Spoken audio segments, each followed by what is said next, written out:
Students, once again welcome to Diksha classroom.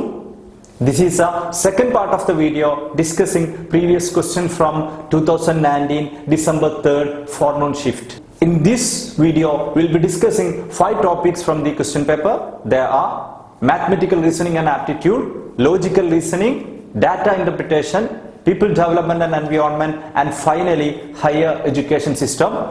So let's go to the question. In this video, we are discussing 5 topics: mathematical reasoning, logical reasoning, data interpretation, higher education, and people and environment.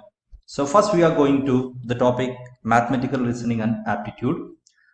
The 26th question is, if x is to y equals 7 is to 9, then 3x minus 5y is to 4x plus y equals what? So they have given 2 ratios and we want to find the value. First of all, we have given x is to y equals 7 is to 9, which we can write as x by y equals 7 by 9. Then we want to find 3x minus 5y is to 4x plus y. We can write this ratio as 3x minus 5y by 4x plus y. We want to find this answer. So let's put this equation as equation number 1. And we'll be dividing this equation number 2 with y. All the digits of this will be divided by y. We get it as 3x. We get it as 3x by y minus 5y by y by 4x by y plus y by y, which can be written as 3x by y minus 5y by y, 5 by 4 x minus y plus 1, y by y equal to 1. Now we know from equation 1 x by y equal to 7 by 9.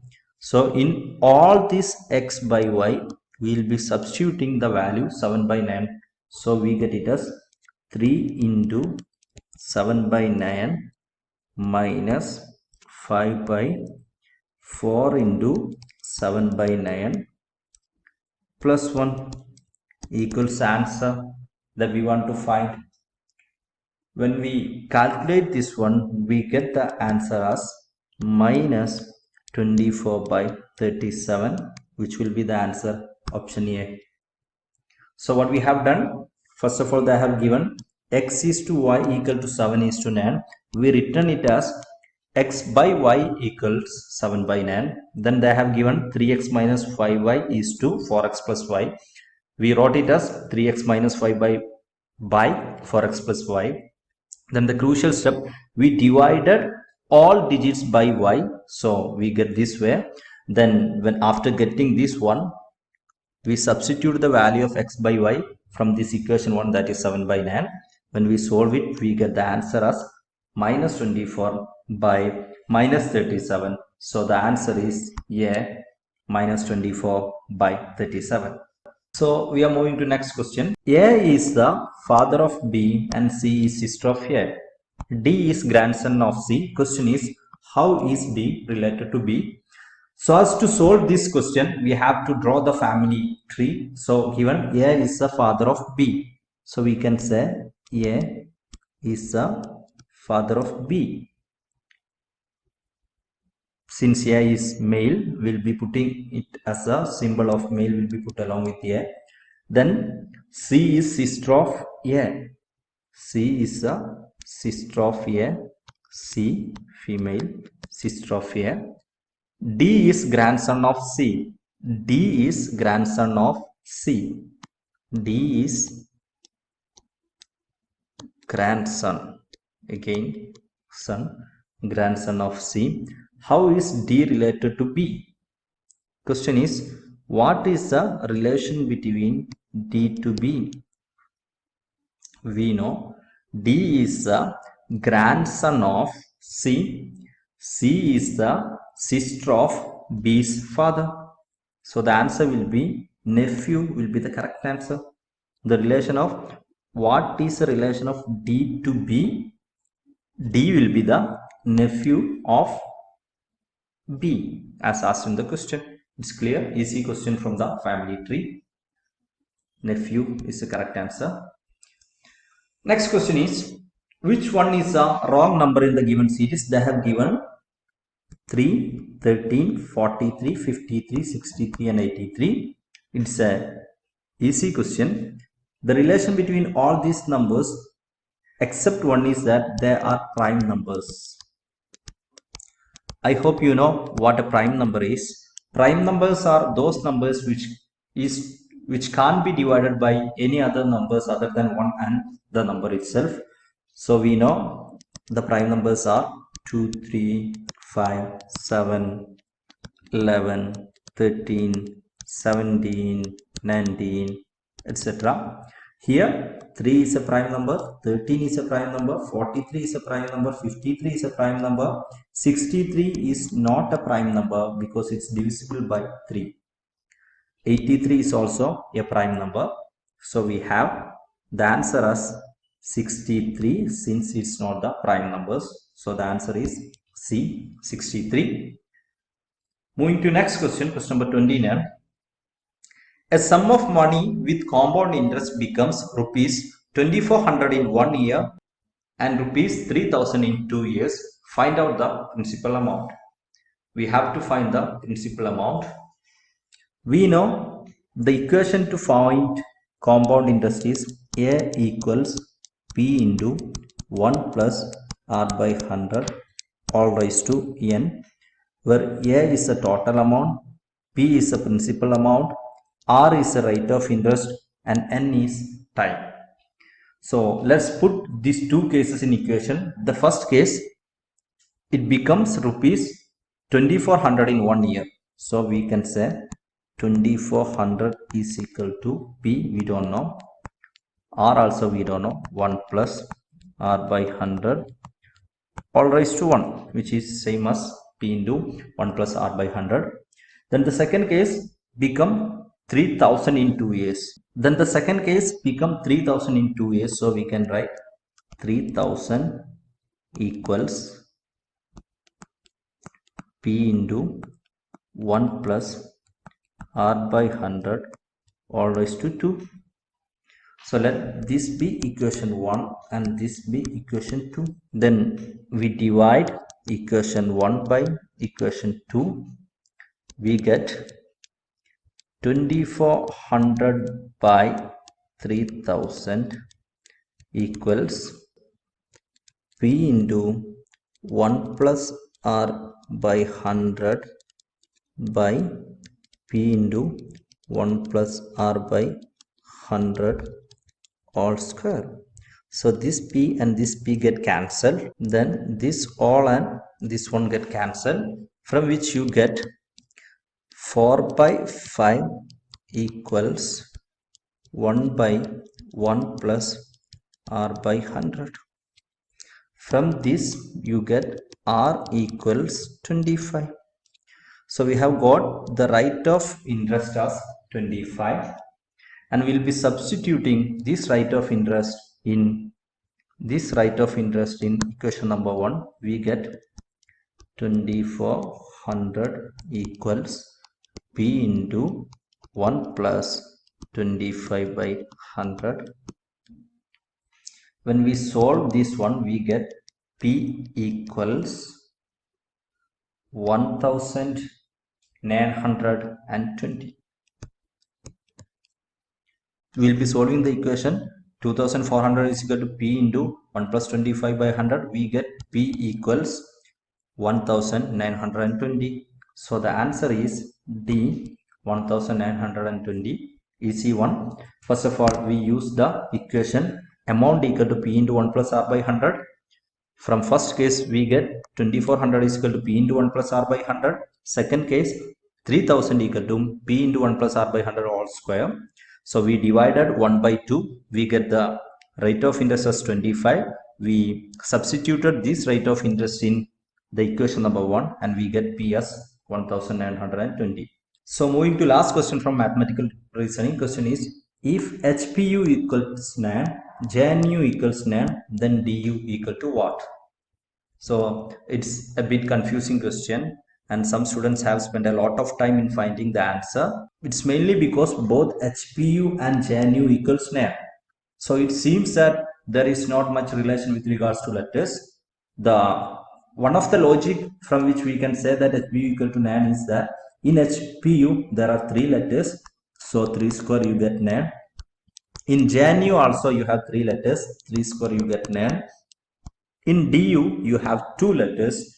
So using the same logic, 2 square will get you 4. So answer will be 4. Option C is the correct answer. After mathematical reasoning, we are going to the logical reasoning part. Question number 31. Which of the following pramanas is used by classical Indian school of logic to prove the existence of God? It's a question from pramanas.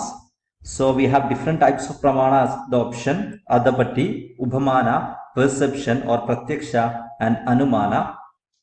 So the question is, what's used by the Indian school of logic to prove the existence of God? The answer is inference or anumana. In inference, in anumana, we will be inferring a particular result by analyzing the premises. In inference, we will be assuming certain conclusions by analyzing the existing premises.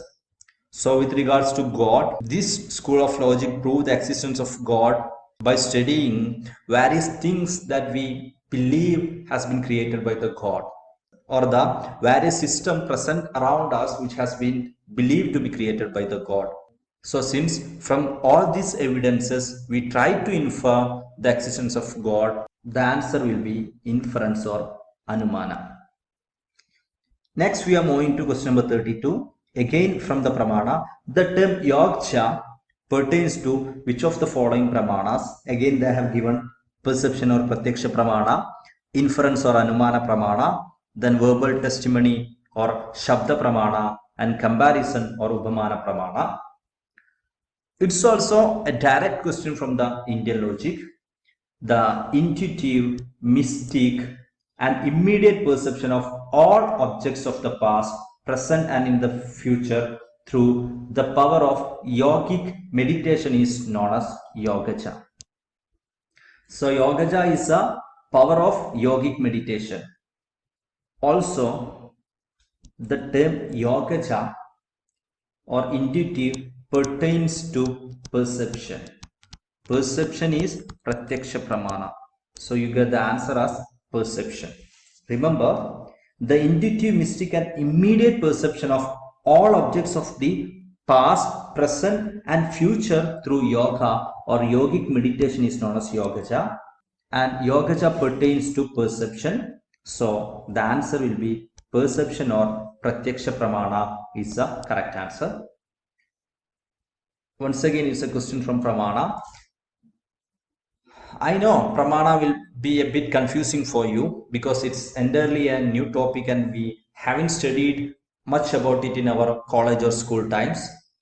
We'll be discussing in details about pramana in the coming videos, or we have discussed it in details in our online courses. Moving to next question number 33. In which of the following propositions both can be true simultaneously but cannot be false simultaneously? So it's all about the square of a position that shows categorical propositions, the relation between all, no, some and some not. We know the relation between A and E is contrary. Relation between I and O is subcontrary. Relation between E and O is subaltern. Relation between A and I is also subaltern. Relation between A and O and I and E is contradictory.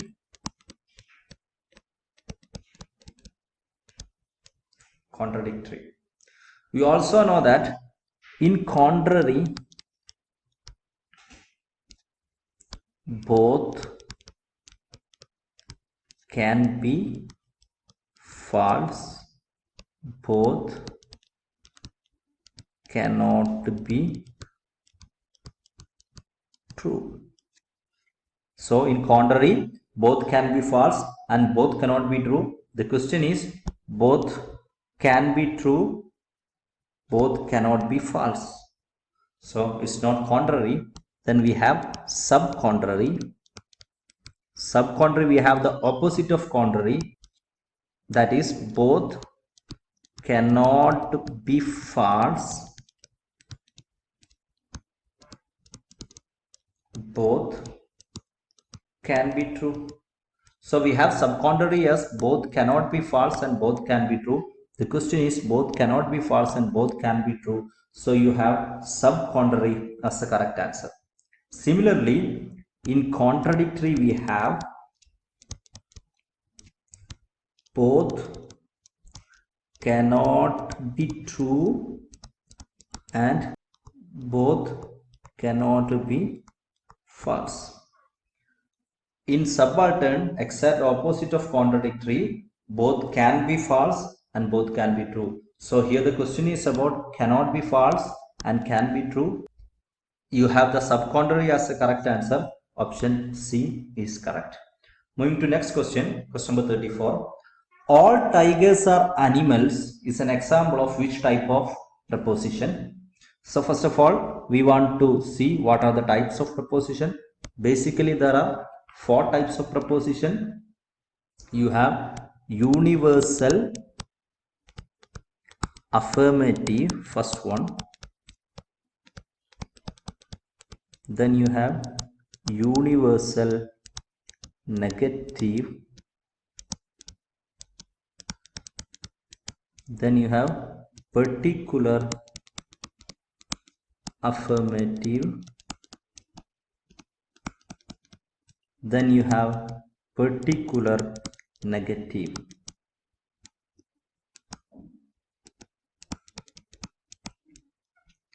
Universal affirmative is all. That means it includes all the things and it also have a positive sense. Universal negative is no. It includes all things but it says everything is negative. Particular affirmative says about some. That means a particular group of some is positive and particular negative says that some not. We can say all is universal affirmative, no is universal negative, some is particular affirmative and some not is particular negative. So question is all. So you have universal affirmative as the correct answer, option D. Moving to last question of logical reasoning. The inference, a mouse is an animal, therefore a large mouse is a large animal, commits which one of the following fallacies? Once again, it's a question from fallacies.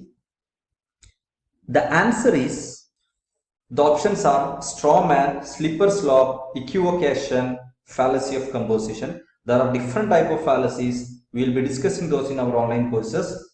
For the time being, the answer is equivocation. Equivocation is an informal fallacy where a specific phrase or key term is used in multiple senses or ambiguous way leading to a false conclusion. So, in equivocation, a phrase or a key term is used in multiple senses which may even lead to a false conclusion. Here the given argument is the term large is a relative word and it is used in an ambiguous way, because the term large means different meaning in different contexts. So when we say a large mouse is a large animal from a mouse is an animal, we can say that equivocation is a type of fallacy. So here the answer will be equivocation. Next we are going to the data interpretation topic. Here table is given. Here table with different years and sales of different computers, Lenovo, Acer, IBM and HCL is given. Based on this table, they have asked almost 5 questions. So the first question, 36 question is, name the type of computer for which the total sale in all the 7 years is maximum. So we want to find which computer has maximum sale. So in order to find it, in case of Lenovo, we want to add all this Acer, sum of all this IBM and HCL. When we add, we get the total sale of Lenovo is 400, sale of Acer is 375, then sale of IBM is 460, and sale of HCL is 295. So the question is which is maximum? So we get the answer as IBM. So the answer IBM is the correct one. It's a direct question. Moving to next question. The percentage increase in the sales of Lenovo computer in 2007 compared to sales in 2001 is the correct answer. So they have asked regarding Lenovo in 2007 and 2001. So in Lenovo we have 2007 and 2001. So we want to find the rate of increase or the percentage of increase. So we know the equation to find percentage of increase is value in 2007 minus 2001 by 2001 into 100. That is value in the present year minus value in the past year by value in the past year into 100. So here it will be 90 minus 20 by 20 into 100. We get the answer as 350 percentage. So it's also a direct question. They have given the sale of Lenovo in 2001, sale of Lenovo in 2007. They have directly asked the percentage increase. We use the equation rate of increase or rate of growth is equal to value in the present year minus value in the past year by value in the past year into 100. We get the answer as 350. Option D is the correct answer. Moving to next question, question number 38. In which year the percentage of Acer computers sold as to the total number of computers sold was maximum? So we want to find the total computers sold in different years and also what's the percentage share of Acer. Even though they have given 7 years, there is no need to find all the 7 years. We just need to find what's given in the option. So they have in the question they have given 2003, 4, 5 and 7. So first of all we will be finding the percentage of share in 2003. The 2003, the total value is, we have it as 215 and the Acer is in 2003 is 50. So we want to find 50 is what percentage of 215? We will be finding it as 50 by 215 into 100. We get the answer as 23.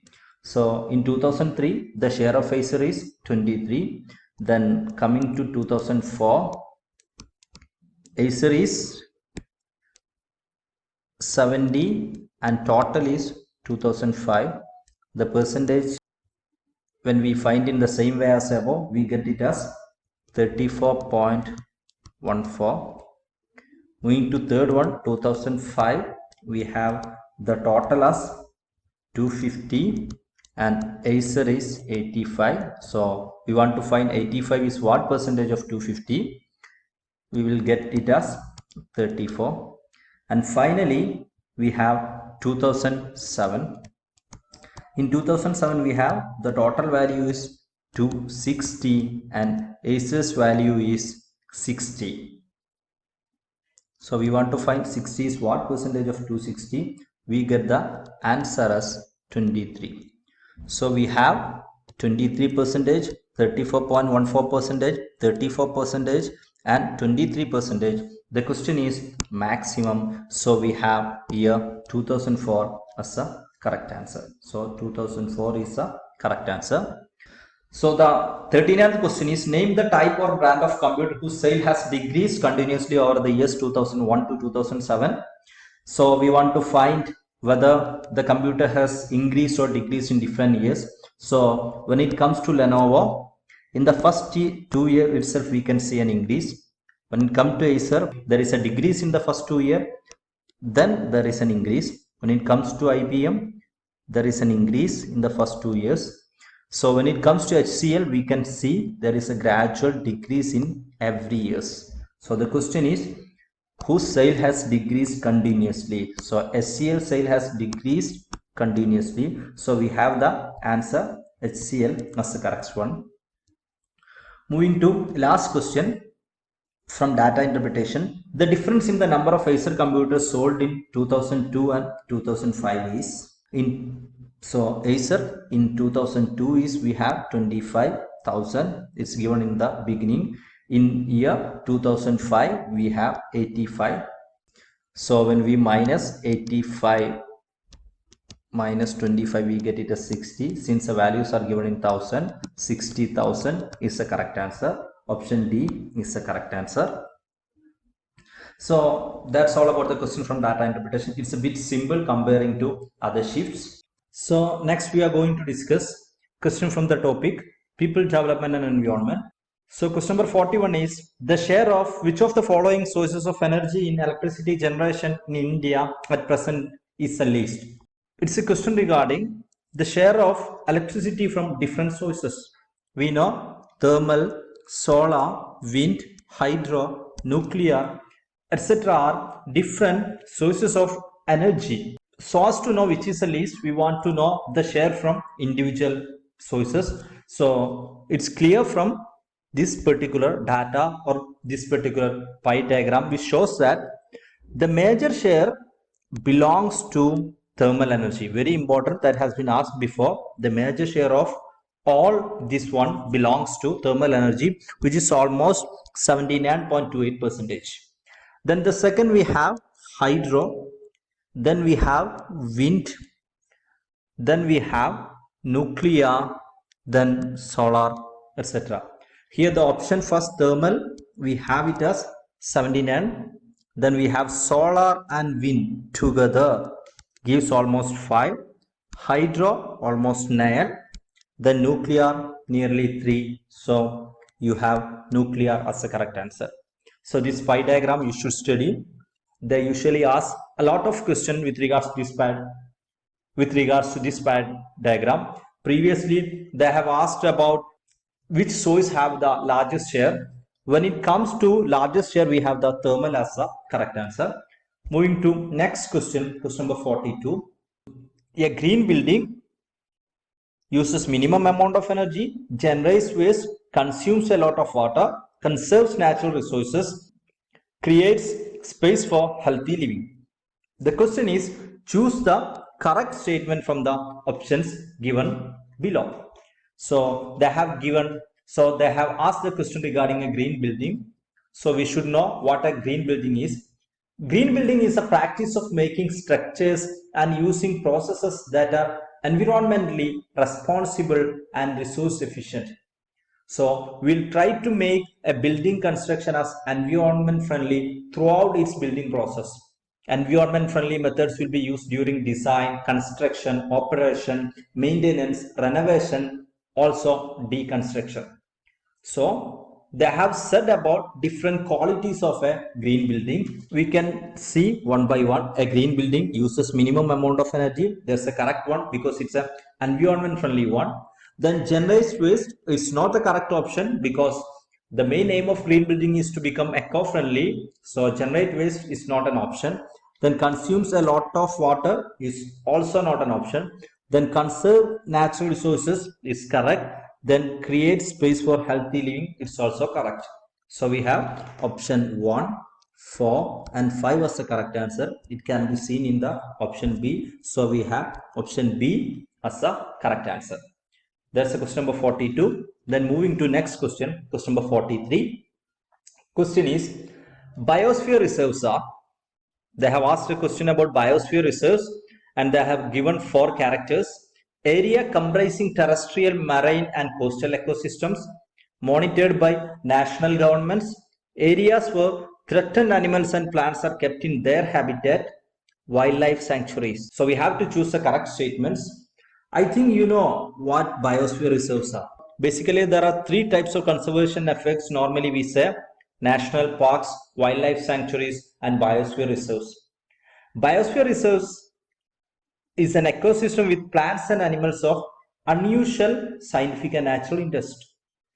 So it may be an area of terrestrial, coastal and marine ecosystem. They are internationally recognized, nominated by national government and under the control of national government. So we have option 2 also correct one. And the option 3, they have said that areas where threatened animals and plants are kept in their habitat. It's not compulsory that the animals and plants should be threatened. There will be both threatened as well as non-threatened plants and animal species will be kept. So option 3 is wrong. Then for wildlife sanctuaries, biosphere reserves and wildlife sanctuaries are different. As we told, national parks, wildlife sanctuaries and biosphere reserves are different. In wildlife sanctuaries, we will be keeping or protecting wildlife, especially animals in their natural habitat. In biosphere reserves, we will be keeping all sort of animals, plants, etc. So option 1 and 2 is correct. We have option A as the correct answer. Moving to next question, question number 44. National Disaster Management Authority is an agency of the Ministry of. So the question is, who controls National Disaster Management Authority? Or National Disaster Management Authority is under the control of which Indian ministry? So it's a direct question, it's a factual question, it's under the control of Home Affairs. The basic aim of National Disaster Management Authority is implementation of different disaster management activities. So it comes under the control of Home Affairs. So option B is the correct answer. Moving to last question from environment. Methane, a greenhouse gas, is emitted from, options are landfills, construction debris, wetlands and e-waste. So I hope you know what greenhouse gas is, what global warming is. Global warming is unprecedented increase in the global temperature, and greenhouse gases are those gases which normally cause or which are responsible for greenhouse effect or global warming. Important greenhouse gases are carbon dioxide, methane, sulfur and nitrous oxides. So the question is regarding the source of methane. Important sources of methane are landfills and wetlands. It's a direct question. All other greenhouse gases are mainly produced from automobiles, while methane is produced from agriculture, landfills, wetlands. So option 1 and 3 is the correct answer. Option C will be the correct one. So we are moving to the last main topic of this question paper, that is higher education system. The first question 46 one is, in which of the following one nation, one standard is mentioned as a mantra to ensure national standards and quality? It's a direct question. It's mentioned in the National Policy for Skill Development. In the National Policy for Skill Development, it is mentioned that one nation, one standard should become the mantra to ensure that national standards and quality for skilling are internationally aligned and the Indian youth can decide to secure a local, national and international job opportunities. So one nation, one standard comes under National Policy for Skill Development. So option C is the correct answer. Moving to next question, question number 47. Identify the distinctive feature of traditional method of Indian education from the following list. Options are direct perception of truth, both as means and end, making everything on trust, evolving on way of learning, following Nyaya philosophy with deductive inductive process. It's a bit confusing. The question is distinctive feature of traditional methods of Indian education. So they have asked regarding the traditional method of Indian education. As per Indian traditional method, that talks about direct perception as means and end. So it's a direct question. Direct perception as a truth or as means and end has been, and end is a distinctive feature of traditional method of Indian education.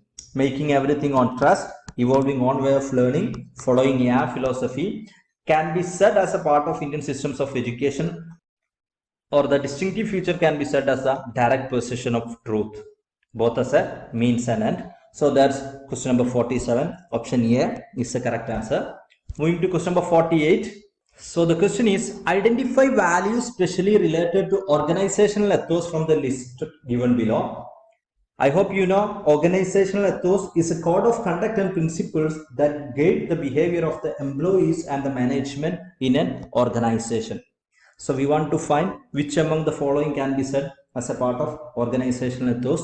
Teamwork in the approach, definitely it's an organizational ethos. It comes under productivity of the task, also come under direct meaning. Then changes in the global contents can't be said as an organizational ethos. Then financial security also can't be said as an organizational ethos. It's very important, but so as to work an organization in a proper way, we can't say it's an answer. Then humility in dealing with others' concerns is also an important aspect of organization. Technological resources can't be said as an important aspect of an organizational ethos. Definitely, it's very important in the future development of the organization. So we have 1, 2, and 5 as a correct answer. 1, 2, 5. So option D is a correct answer. Moving to next question, 49. Non-traditional teaching and learning strategies lay emphasis on. So it's a question regarding non-traditional teaching. Options are students need base resource materials and learning standards, then developing skills, attitude and values, then promoting inbox thinking process, then lecture-based model, then finally acquiring knowledge necessary to respond creatively.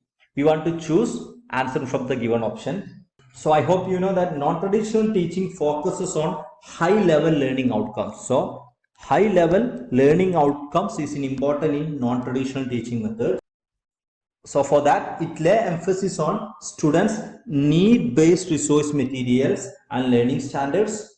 For this, developing skills, attitudes and values are very important. So first 2 points comes under non-traditional. At the same time, promoting in-box thinking process and lecture-based model are traditional learning methods. So these are traditional learning methods. Also, acquiring knowledge necessary to respond creatively. It's all about responding creatively can also be said as a feature of non-traditional teaching. So you have 1, 2 and 5. We have option A as a correct answer for this 49th question regarding non-traditional teaching methods. Moving to final question of this question paper, which of the following terms is related to the digital learning environment for design? It comes under digital initiatives in higher education. If you know regarding different terms like e-Vidya, e-Acharya, e-Kalpa, e-Yandra, it's a direct question. The project creating digital learning environment for design is also called as e-Kalpa. It is sponsored by the Ministry of Human Resources, Government of India, as a part of National Mission in Education through Information and Communication Technology. National Mission in Education through Information and Communication Technology. Previously, they have asked regarding the expansion of this term. So, e-Kalpa is a term related to digital learning environment for design. I hope you know regarding e-Vidwan, Acharya, Yandra, etc. e-Vidwan is a premier database. Okay, it's a premier database of scientists, researchers and other faculty members working at different academic institutions as well as research and development organizations across India. So e-Vidyan is a database of senior scientists and researchers. e-Acharya is a e-content portal for all e-content projects developed and funded under the National Mission of Education through Information Communication Technology. So, e-Acharya is a integrated e-content portal. Finally, e-Yandra is a project so as to promote study of robotics in different educational institutions. So, e-Kalpa is all about digital learning environment. e-Vidwan is all about premier database of scientists. e-Acharya, e-content portal for e-content projects. Then e-Yandra, all about promoting robotic study. So we have e-Kalpa as the correct answer. So that's all about this question paper. We'll be discussing more questions in the coming videos. Thank you. So that's all about the second set of questions from 2019 December 3rd Forenoon Shift exam. In the coming videos, we'll be discussing questions from all the remaining sets. So as to receive those question paper discussions, please subscribe to our channel Diksha Classroom. Thank you.